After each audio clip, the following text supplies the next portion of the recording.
Seigneur dit, Ah, hein? celui qui a mes commandements et qui Miracle. les garde, c'est celui qui m'aime.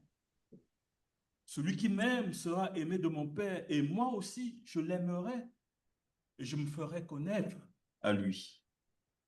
Jude, pas Jude d'Iscariote, lui dit, Seigneur, comment se fait-il que tu te feras connaître à nous et non au monde? Jésus lui répondit, si quelqu'un m'aime, il gardera ma parole et mon Père l'aimera. Nous viendrons vers lui et nous établirons domicile chez lui. Celui qui ne m'aime pas ne garde pas mes paroles. Et la parole que vous entendez ne vient pas de moi, mais du Père qui m'a envoyé. Je vous ai dit cela pendant que je suis encore avec vous. Mais le défenseur, l'Esprit Saint, que le Père enverra en mon nom, vous enseignera toutes choses et vous rappellera tout ce que je vous ai dit. Je vous laisse la paix. Je vous donne ma paix. Je ne vous la donne pas comme le monde donne. Que votre cœur ne se trouble pas et ne se laisse pas effrayer. Merci. Amen. Amen. Amen. Amen. Veuillez vous asseoir.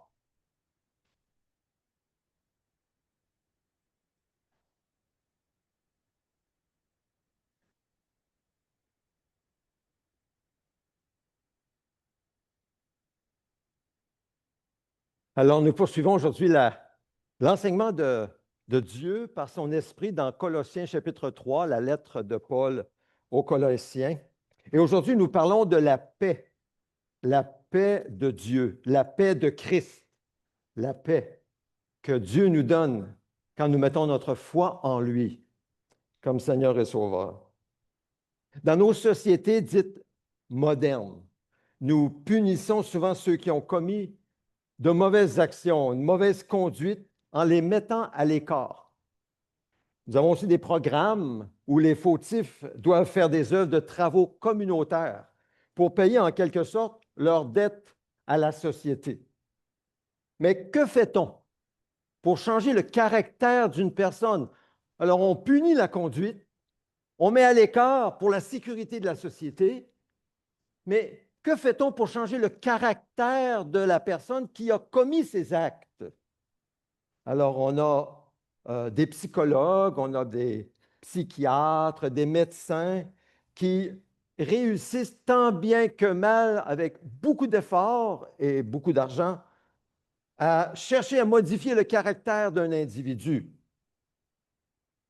Mais ces femmes et ces hommes professionnels avec des diplômes sont très limités et parfois leur théorie ou plutôt leur thérapie ne dure pas. Ils peuvent faire un bout, mais ça ne dure pas. Car ils ne peuvent pas atteindre ce qui est le plus profond dans le cœur de la personne. Ils peuvent modifier le caractère, donner des moyens pour changer la manière de vivre, mais le cœur de la personne, ils ne peuvent pas vraiment l'atteindre, ni guérir un cœur brisé, abusé dans son enfance. Vous voyez, pour changer en permanence la conduite d'un individu, il faut changer en permanence son caractère. Et pour changer en permanence son caractère, il faut changer son cœur. Il faut atteindre le cœur, la racine de son être. C'est comme les maillons d'une chaîne. Le cœur, c'est ce qui est le plus profond en chacun de nous. C'est le siège de notre volonté et de nos émotions. Alors, changer le cœur d'une personne et son caractère changera, car sa volonté et ses émotions auront changé. Le cœur aura changé. La volonté changera, les émotions changeront, et son caractère sera changé et sera en continuel changement, et cette personne changera sa conduite. Voyez-vous, ça commence avec le cœur, le caractère, la conduite. la bonne nouvelle que nous avons en Jésus-Christ, que nous devons croire, que nous devons nous approprier, mettre notre foi dans sa parole, vivre par la foi, c'est que Jésus-Christ, par son Esprit tout-puissant, et je souligne tout-puissant, est le seul qui a la capacité et la volonté de changer nos cœurs. Sa mission, en fait, c'est pour ça qu'il est venu.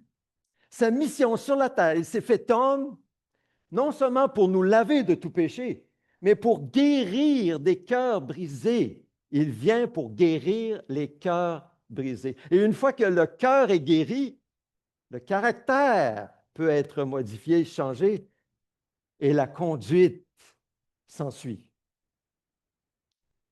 Il est venu créer de nouveaux cœurs. Il est écrit, lisons bien, écoutez bien cette parole. Si quelqu'un est en Christ, si quelqu'un est uni à lui par la foi, si quelqu'un met sa foi en lui, il est une nouvelle créature ou création, nouveau, nouvelle créature.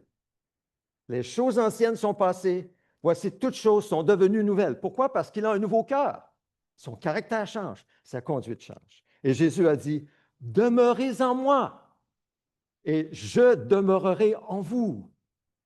Alors imaginez si Jésus demeure en nous.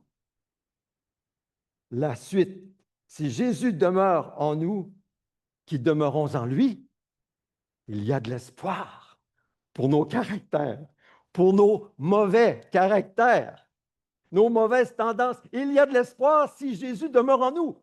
Alors il nous dit comment est-ce que Jésus va demeurer en nous? C'est que nous devons demeurer en lui par la foi.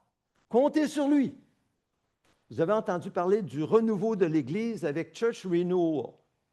Church Renewal, on a donné des leçons aussi, on offre des leçons, ils ont des outils très pratiques. Il y en a plusieurs parmi nous ici qui ont suivi ces leçons le dimanche matin sur Zoom. Church Renewal est basé là-dessus. Toute la culture de formation de disciples de Church Renewal que nous soutenons est basée sur « Demeurez en moi et je demeurerai en vous ». Et si je demeure en vous, le caractère, je vais le transformer. C'est la sanctification continuelle de Jésus qui est en nous et éventuellement, la conduite change. Je le vis moi-même. Et c'est vrai pour ceux qui le mettent en pratique, les exercices que nous avons dans sa parole, qui sont reliés à cette vérité. Dans le texte que nous examinons aujourd'hui, Colossiens 3, verset 15, Paul passe du caractère à la conduite.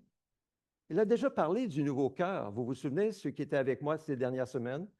Il a déjà parlé du nouveau cœur du chrétien qui est passé de la mort à la vie dans son union avec Christ. Et il a aussi parlé de son caractère. Nouveau cœur, caractère qui change par son obéissance à ce que Dieu lui dit de faire. Nous l'avons vu, par exemple, la semaine dernière. Le chrétien né de nouveau, qui a maintenant un cœur nouveau, une nouvelle création en Christ. Chaque jour, il doit se revêtir, il doit se mettre des vêtements. On en a vu 8, et c'est sur la prochaine diapo.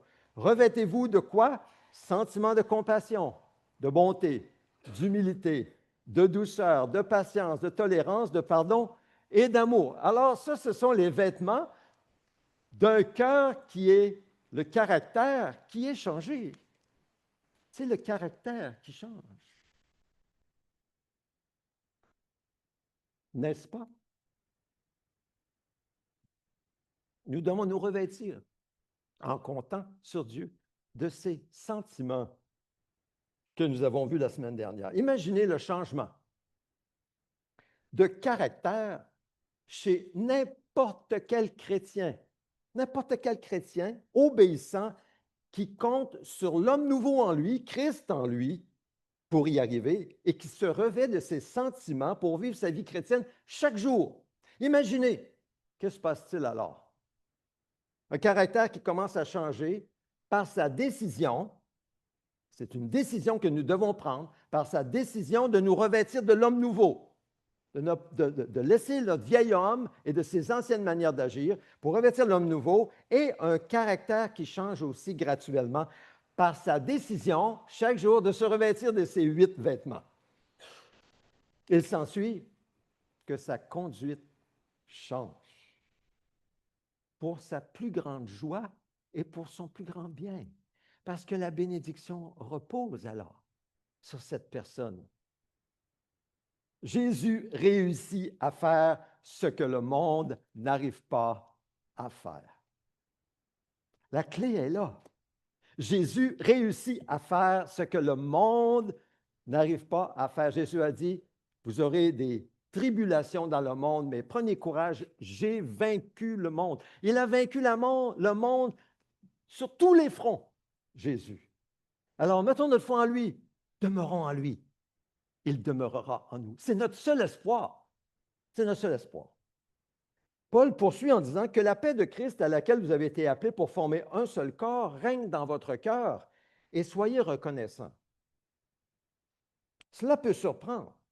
Écoutez bien, la paix de Christ est la première chose à considérer pour guider notre conduite en tant que chrétien.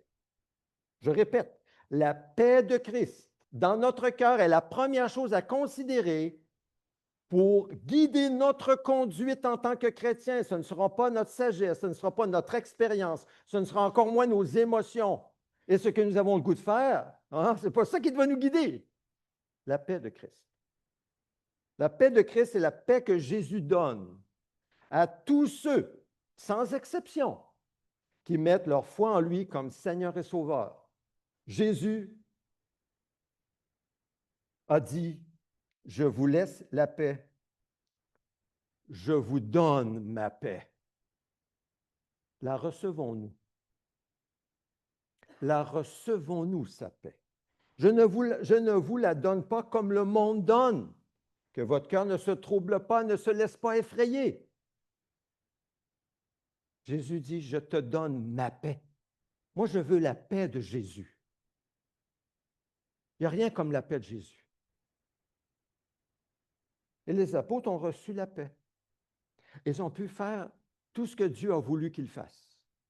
Alors, Paul, il reviendra dans sa lettre aux Éphésiens, lorsqu'il parlera de l'impact de la mort et de la résurrection du Christ pour tous ceux qui mettent leur foi entière en lui. Il écrit, par sa mort, Jésus a rendu sans effet la loi avec ses commandements et leurs règles, sans effet, afin de créer en lui-même un seul homme nouveau, à partir des deux, établissant ainsi la paix. La paix avec Dieu, par cet homme nouveau que Dieu, Jésus, est venu créer, et aussi la paix entre nous.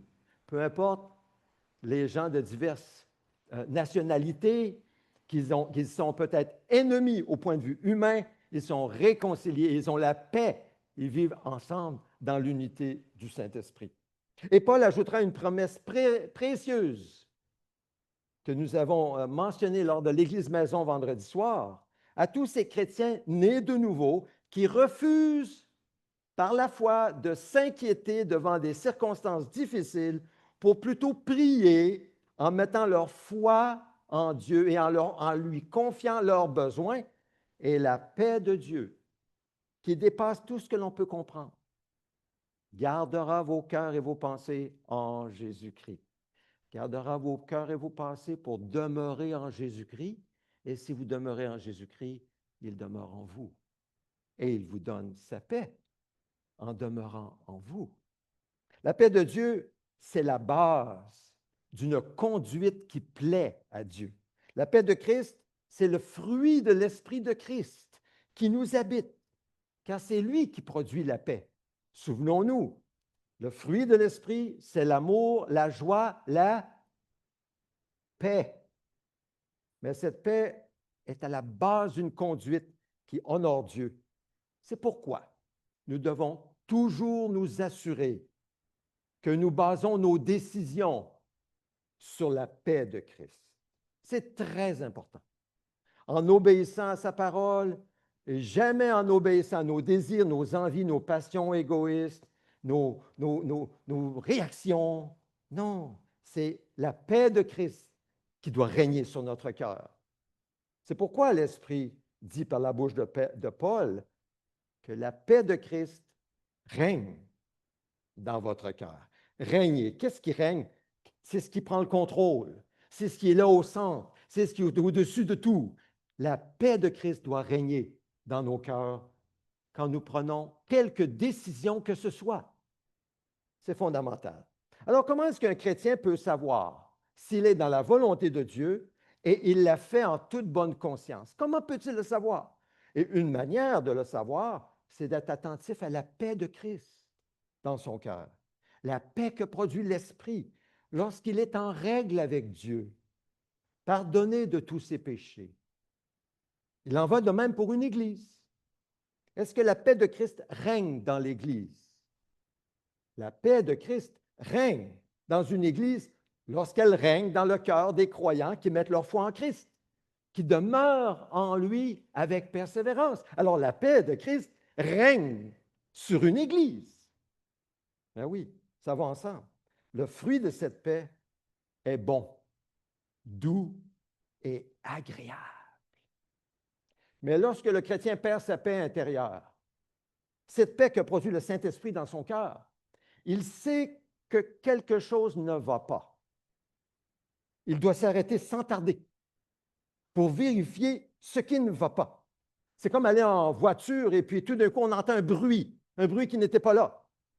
Là, tout d'un coup, on dit, mais qu'est-ce qui se passe? Qu'est-ce qui se passe? Il faut s'arrêter, vérifier, éventuellement aller au garagiste pour vérifier. Il y a quelque chose qui ne va pas. Ça ne roule pas comme ça roulait. Ça peut être un pneu, on ne sait pas. La paix de l'esprit, c'est aussi comme un feu de circulation qui est au vert. Quand c'est au vert, on avance. C'est vert, c'est mieux d'avancer.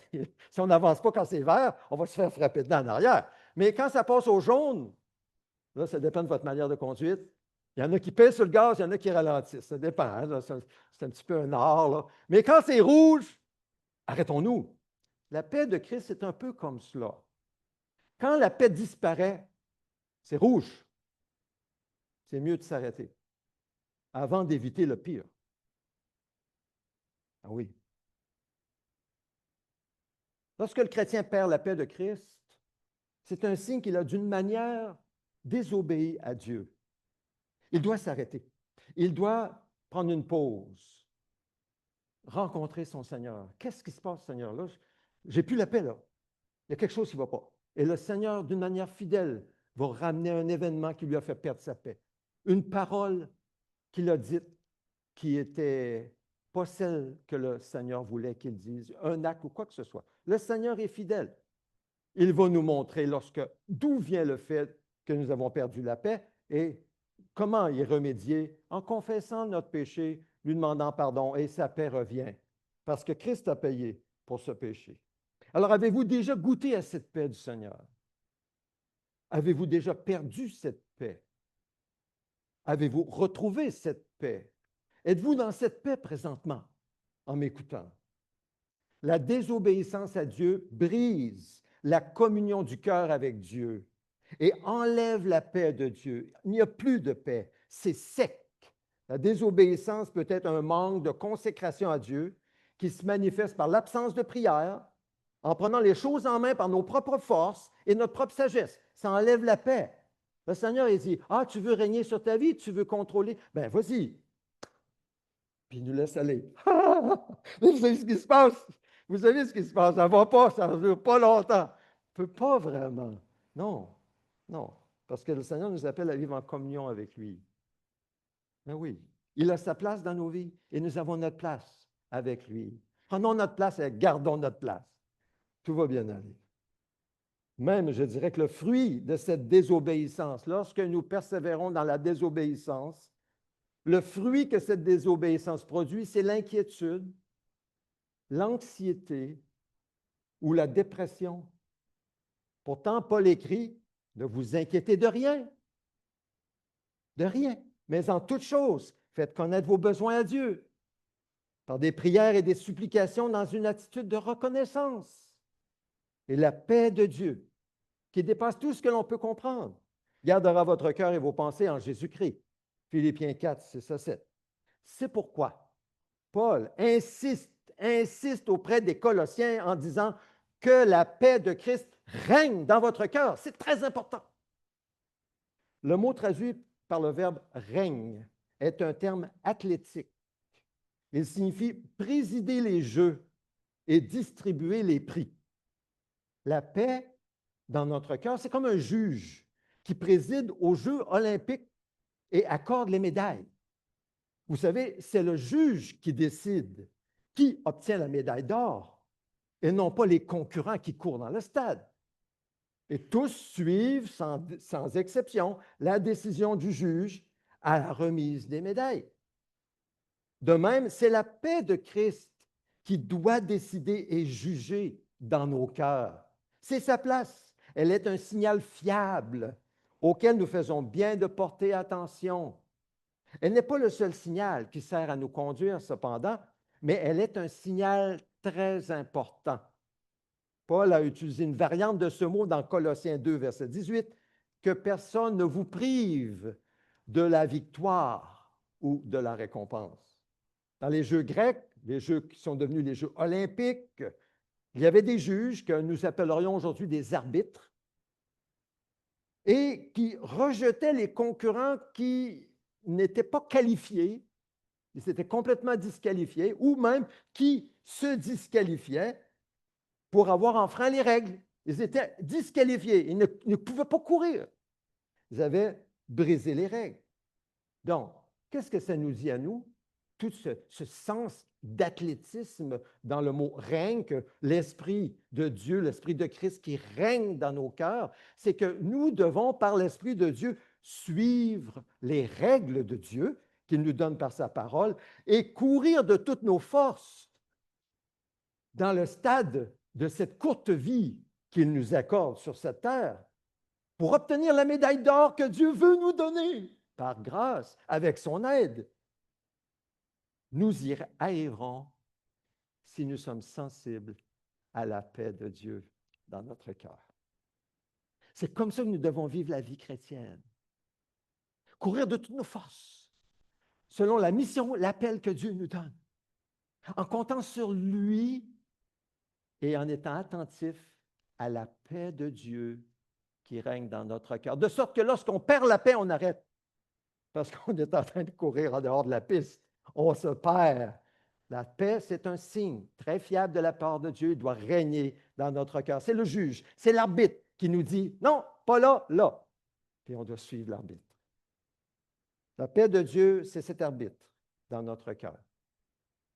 Et dans l'Église, lorsque nous obéissons à la volonté de Dieu, en comptant sur l'Esprit de Dieu par la foi, nous avons sa paix en nous. Nous y goûtons et elle est bonne. Mais lorsque nous nous écartons de sa volonté, même involontairement, nous perdons sa paix. Alors, obéir avec confiance à la volonté de notre bon Père céleste, jusqu'au bout, c'est le but ultime de notre vie en tant que chrétien, ici-bas.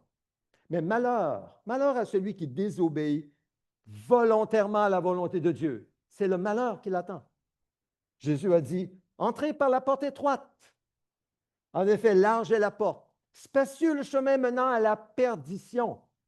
Il y en a beaucoup qui entrent par là, mais étroite est la porte. Resserrez le chemin menant à la vie, et il y en a peu qui les trouvent. Ceux qui me disent, Seigneur, Seigneur, n'entreront pas tous dans le royaume des cieux, mais seulement celui qui fait la volonté de mon Père céleste. Beaucoup me diront ce jour-là, Seigneur, Seigneur, n'avons-nous pas prophétisé en ton nom? N'avons-nous pas chassé des démons en ton nom? N'avons-nous pas fait beaucoup de miracles en ton nom? Alors je leur dirai ouvertement, je ne vous ai jamais connus. Éloignez-vous de moi, vous qui commettez le mal. Matthieu 7, versets 13 à 14, 21 à 23. Alors, faisons bien attention à ce qui pourrait créer une fausse paix et une fausse assurance dans notre cœur. Comme par exemple, prophétiser, chasser des démons, faire des miracles, assister au culte régulièrement, lire la Bible, prier, jeûner, faire des aumônes, etc., etc. Il n'y a qu'une chose qui doit nous créer la vraie paix et la vraie assurance. Et cette chose, c'est de faire la volonté du Père céleste qui nous aime tant et qui nous a donné son esprit par Jésus-Christ pour vivre en nous et pour nous amener à réussir la mission de notre vie. C'est la seule chose. Lui qui est souverain dans le ciel et sur la terre. Résister au diable, renoncer au mal à ses yeux pour nous engager à nous vivre vivre une conduite selon sa justice, en suivant sa parole, par la foi. C'est pourquoi nous devons rechercher constamment le règne de Dieu et sa justice dans nos vies. Et même Jésus nous fait une grande promesse. Si vous recherchez le règne de Dieu et sa justice dans vos vies, tout ce que vous avez besoin, il va vous l'accorder, il va vous le donner. Ça ne dépendra pas de vous. C'est fondamental. Vous réussissez votre vie. Donc, méfions-nous à tout prix d'une fausse paix dans notre cœur. Dans l'Ancien Testament, par exemple, Jonas, vous vous souvenez du prophète Jonas? Jonas a désobéi à Dieu. Hein? Qu'est-ce qu'il a fait? Dieu l'a appelé à aller à Ninive pour prêcher, les ennemis du peuple de Dieu. Et Jonas a dit, oh, no way, José. Il n'a pas dit ça comme ça, c'est mes paroles. Il a pris un bateau vers Tarsis, l'autre côté, l'Espagne, il est allé plus loin. Et là, qu'est-ce qu'il a fait, Jonas? Il est allé dans le fond du bateau, la cale, et il s'est endormi. Pendant qu'il y avait la tempête sur la mer et que les vies humaines étaient en danger, qu'on jetait la cargaison pour pouvoir sauver leur vie, Jonas dormait. Une fausse paix dans son cœur, en pleine désobéissance à Dieu.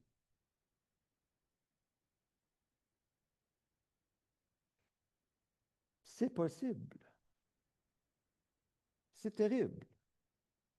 Mais c'est possible d'avoir une fausse paix.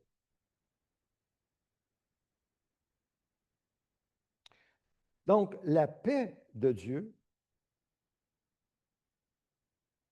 celle que nous avons dans notre cœur, je ne parle pas de la paix de Dieu ici, la paix que Jonas avait est une fausse paix. Cette fausse paix ne peut donc pas être un signe que c'est la volonté de Dieu, parce qu'il ne la faisait pas, la volonté de Dieu. Il faut donc d'autres moyens pour nous aider à prendre la bonne direction.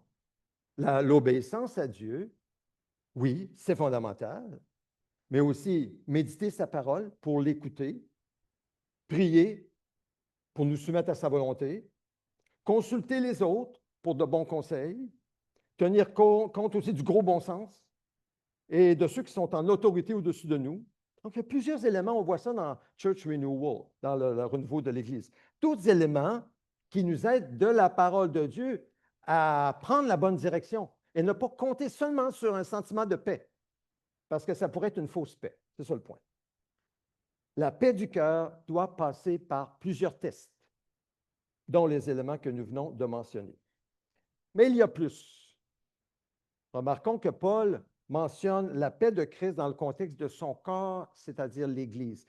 Et là, on voit que c'est très important de participer à la vie d'une Église régulièrement, à même s'intégrer dans une Église, s'engager dans une Église, vivre dans le groupe. Pourquoi? Bien parce que Dieu, justement, veut nous donner sa direction par les autres et par les uns les autres. Nous avons besoin des uns des autres et non de vivre en chrétien solitaire avec ma Bible, ma paix et mon Jésus chez moi. C'est dangereux de vivre ainsi parce que Dieu nous donne sa paix dans le contexte de l'Église. Si ensemble nous avons la paix de Christ dans notre cœur, nous serons en paix les uns avec les autres, en tant que membres de son corps qu'est l'Église. Croyons-le.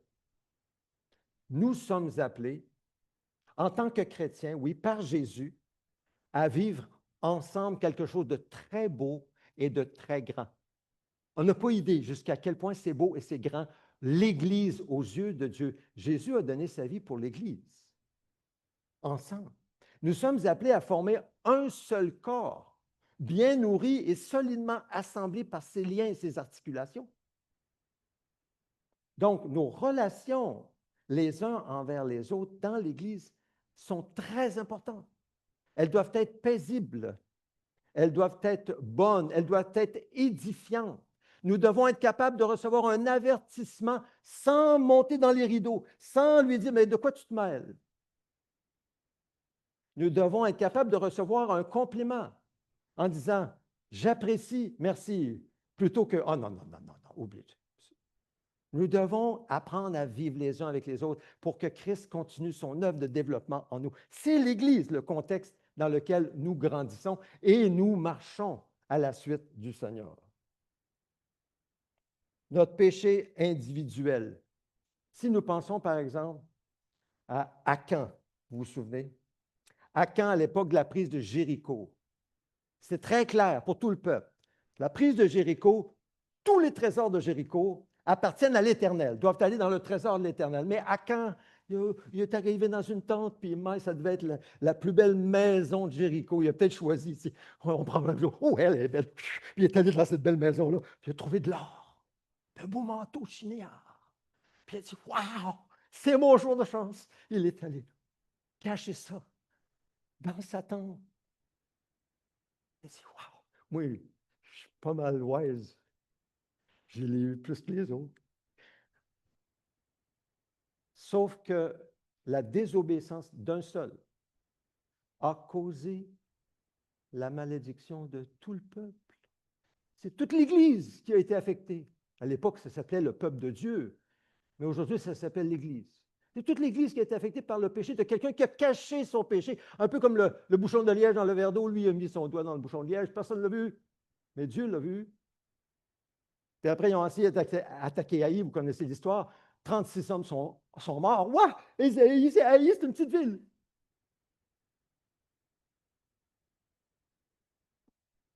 Le péché caché dans le cœur d'un chrétien en Église a des conséquences néfastes dans la vie de toute l'Église. On ne veut pas ça. Mais non, on ne veut pas ça. Mais c'est le cas. C'est la réalité. D'où l'importance pour chacun de nous de nous assurer que la paix de Christ règne dans notre cœur et que nous marchons dans la paix de Christ. Nous ne sommes pas parfaits, nous le savons, il y a un bouchon de liège, le péché, il est là. Mais nous le confessons, nous le reconnaissons, mais nous ne portons pas de masque, il n'y a pas de deux vies. Une vie le dimanche, une vie le lundi. Non, il n'y a pas de deux vies, c'est la même. C'est Christ en nous, l'espérance de la gloire. C'est très important. C'est dans le contexte de l'Église. Jonas pensait être en paix, alors qu'en réalité, sa désobéissance avait provoqué une tempête très dangereuse pour la vie humaine. Et Dieu lui a donné la solution, jetez-moi à bord du bateau, c'est moi le problème. Il a été jeté en bas du bateau, puis là, le calme est venu, les gens ont été sauvés. Puis Dieu a même sauvé Jonas dans le ventre d'un poisson. C'est toute une histoire. Lorsqu'un chrétien perd sa paix, la paix de Dieu, et ne se corrige pas, il court des dangers pour lui et les autres, car il s'éloigne de la volonté de Dieu pour lui et pour sa vie, qui a un impact sur la vie des autres. Qu'est-ce qu'il fait alors? Il se tourne vers des choses du monde et ses tendances naturelles prennent le dessus pour compenser à son manque de paix intérieure. Il entre dans un cercle vicieux. Et comme il essaie de s'échapper de son malaise intérieur, il ne peut pas s'échapper à lui-même. Il est comme pris dans un piège. Il est dominé par ce qui domine de lui. Il est devenu son esclave. Et cet esclavage dans lequel le chrétien qui refuse de revenir à Dieu peut le détruire complètement. Qui le délivrera dans un cercle vicieux comme ça? Qui le délivrera dans le ventre du poison où ça pue et puis il ne peut pas imaginer? Qui?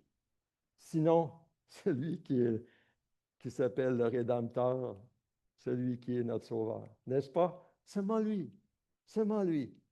Seulement lui peut le délivrer et puis lui redonner sa paix avec Dieu. Ce matin, je lisais dans mes dévotions un texte de Oswald Chambers dans Tout pour qu'il règne. En fait, c'est le jour d'aujourd'hui que je lisais. Je le lis généralement tous les jours. Écoutez ce qu'il dit.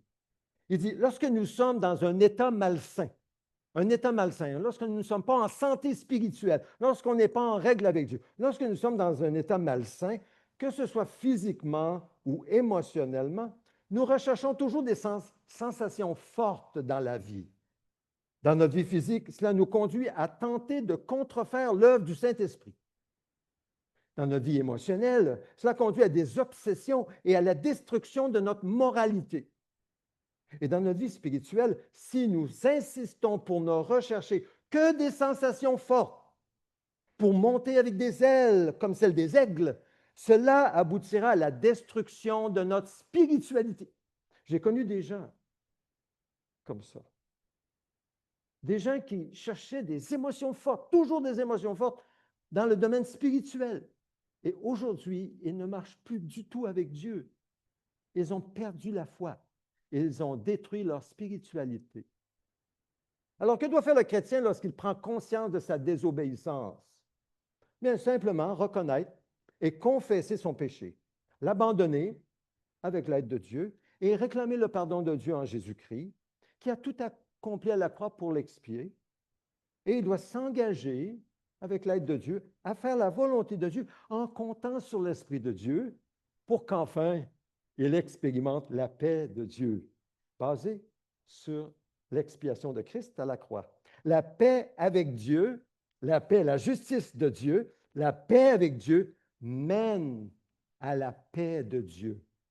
Jamais le contraire. C'est la paix avec Dieu qui mène à la paix de Dieu, celle qu'on sent, on ne ressent rien d'autre. C'est la paix de Dieu, car la paix de Dieu est produite par l'Esprit de Dieu qui aura pris sa place dans nos vies et qui applique le sang de Christ dans nos cœurs. Cette paix est très précieuse, elle est délicieuse. Pour ceux qui y goûtent, vous le savez, la paix de Dieu est délicieuse, plus délicieuse que le meilleur repas que vous n'avez jamais mangé.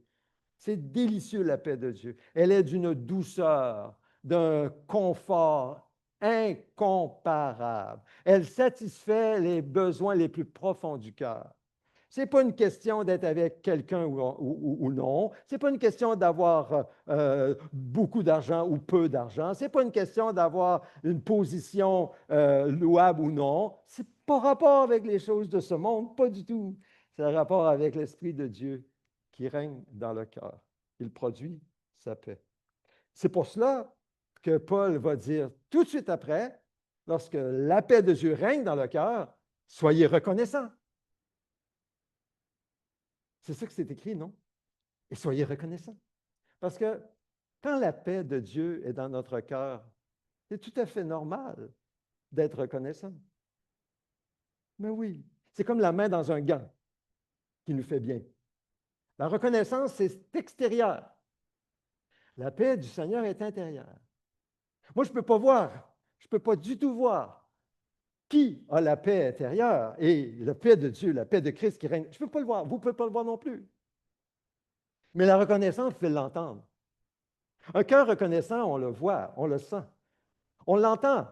Il est reconnaissant. Ben oui, c'est ce qui est extérieur. N'est-ce pas ce que tant de gens ont besoin, cette paix intérieure, afin qu'ils puissent être reconnaissants? Jimi Hendrix, une des stars rock des années 60, au-delà de son génie musical, était un homme en quête constante de paix intérieure, tiraillé entre les exigences de sa célébrité et un profond besoin de sens et d'authenticité.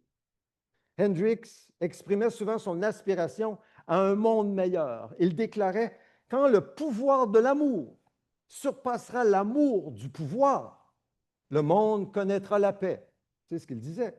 Il soulignait également l'importance de l'introspection. Il disait, « Pour changer le monde, vous devez d'abord mettre de l'ordre dans votre tête. » Mettre de l'ordre dans votre tête. Jimi Hendrix n'avait pas donné sa vie à Christ, à ce que je sache, mais comme tant d'autres, il aspirait à la paix par le pouvoir de l'amour. Dans son amour, le souverain maître de l'univers, qui a tout pouvoir dans le ciel et sur la terre, plutôt que d'imposer son pouvoir sur la terre, il a donné son Fils unique, Jésus-Christ, pour que nous ayons la paix avec lui. Et en ayant la paix avec lui, nous puissions goûter à sa paix, la paix que Jésus donne à tous ceux et celles qui croient en lui. N'est-ce pas merveilleux? Oui, seulement si nous acceptons d'être réconciliés avec lui selon les termes de Dieu, non nos termes.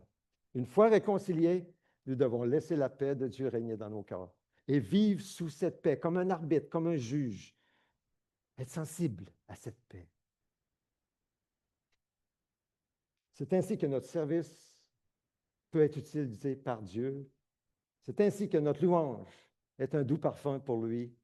Et c'est ce que nous verrons dans la prédication de la semaine prochaine.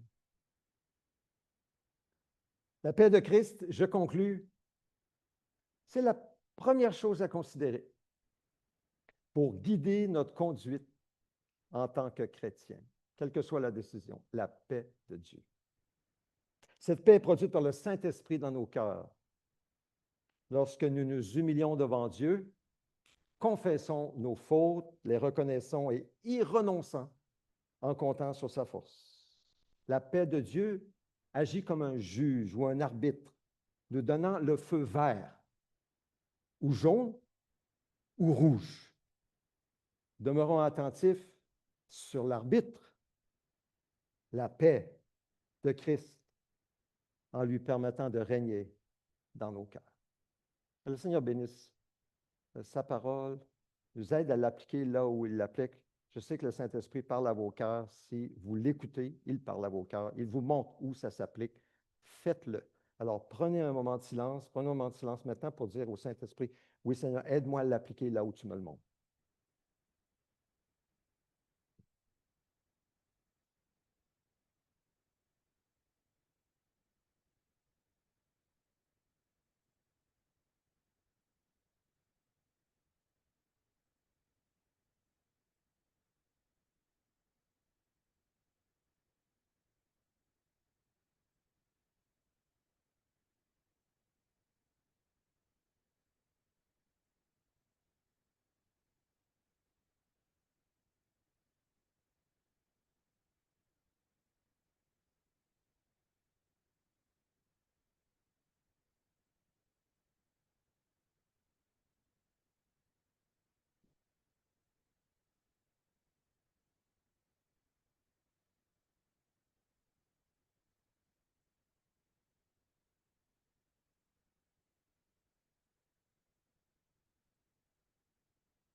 Alors, cette paix que nous avons avec Dieu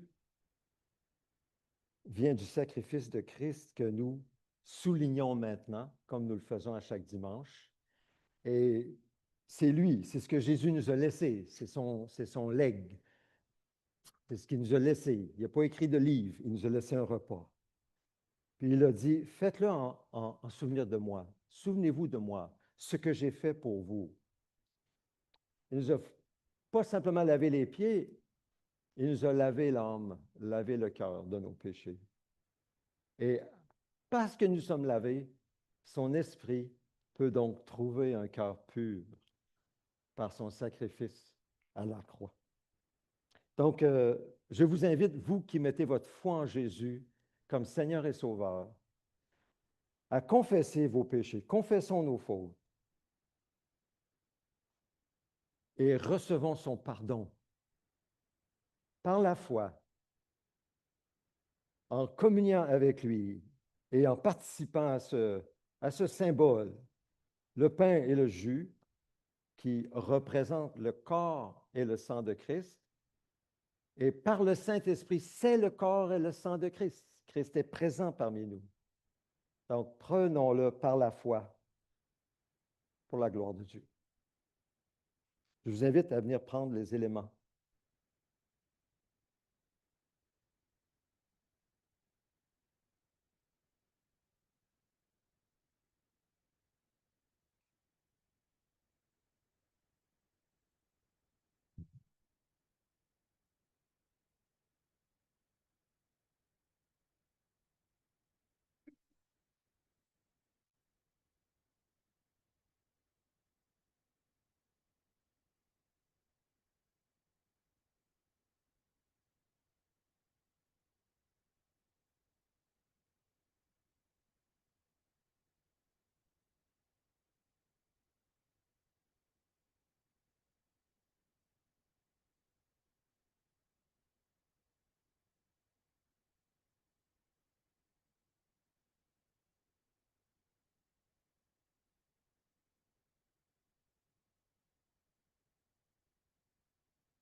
pour la bénédiction.